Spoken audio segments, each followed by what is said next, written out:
I'm Fabio. This is Tony. Hi, how you doing? Today, I would like to ask you a question. Do you know why Outback? I remember the first time I went to the restaurant, Outback. It was a fantastic experience. Like, wow, the food is delicious. But I had no idea back then when I was a teenager, that Outback was a word from Australia. This came from this word Outback, had something to do with Australia. Little did I know that it had something to do with Australia. Now my question is, do you know why Outback? What's the meaning of this word? Do they have Outback in Australia? If you go to Australia, no? No Outback in Australia. No. Not the restaurant. We have an Outback, but it's not a restaurant. So, could you please explain, Tony, like, what's Outback or the Outback? Well, when we refer to the Outback, we're not referring to a restaurant. We're referring to a place that is out of the city. It's usually quite hot, quite dry, lots of animals, a little bit dangerous. Maybe it's close to a desert, not 100% desert like we see in the movies, not the Saharan desert, but it's an Australian desert where the sand is a little bit red. Is it in the middle of the country? So essentially it's in the middle of the country. Check it out the map over here. So the middle part is the Outback.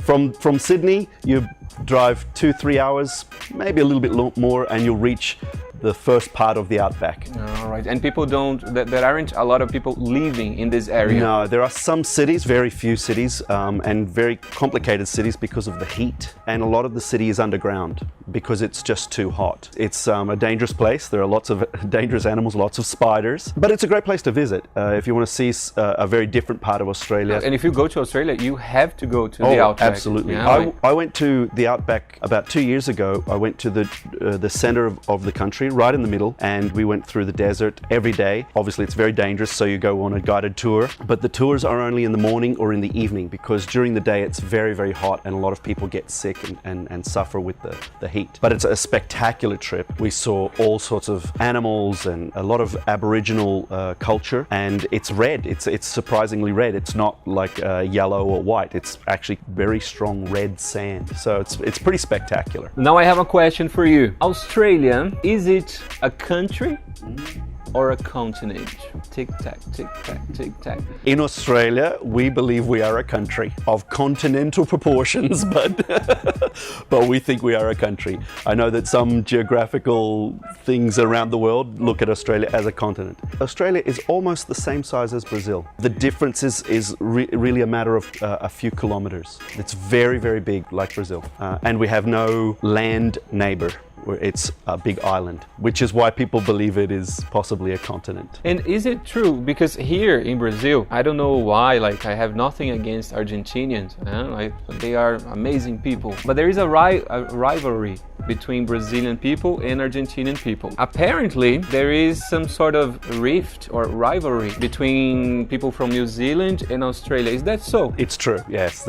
It's essentially a friendly rivalry, but there are some times where it can get a little bit aggressive. There's, first of all, the sports rivalry between the two rugby teams. The Australian rugby team is called the Wallabies, which is another name for a kangaroo, and the New Zealand rugby team are called the All Blacks, because that's the name that they've given to most of their Maori players. Plus their uniform is all black. And they have this song they sing before the game starts, right? Mm-hmm. It's like they chant something. It's a war dance. It's a war dance. It's called the Haka.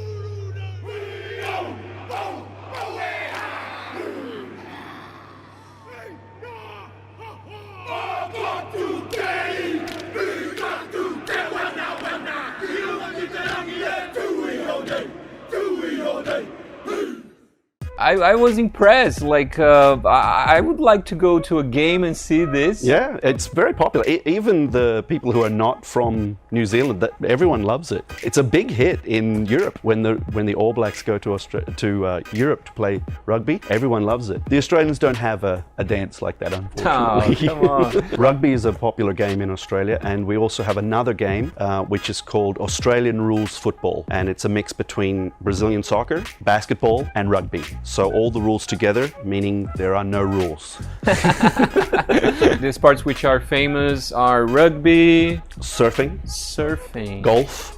Golf is very, very popular in Australia. Do you know how to play golf? I have played golf for 30 years. 30 years. Yeah, it's a very popular game. goodness. And it's cheap and it's easy to play because there are lots of places for you to play golf. Australia is a big country, but we don't have a lot of people. So we have a lot of space. So we have lots of golf courses. Tennis is very popular in Australia as well. Really? Guga was very popular in Australia. You know who else was very popular in Australia? I'm gonna guess Ayrton Senna. Yeah, he was very, very popular. Like he had fans and all. Yeah, we have in Adelaide, the city where the Grand Prix is held, we actually have Ayrton Senna Shopping Centre, Ayrton Senna Boulevard. It's a street where the Grand Prix actually goes. And if I'm not mistaken, there might be an Ayrton Senna Park as well. We don't say Ayrton Senna because Ayrton is too difficult for us to say. We just say Senna. Ah, okay.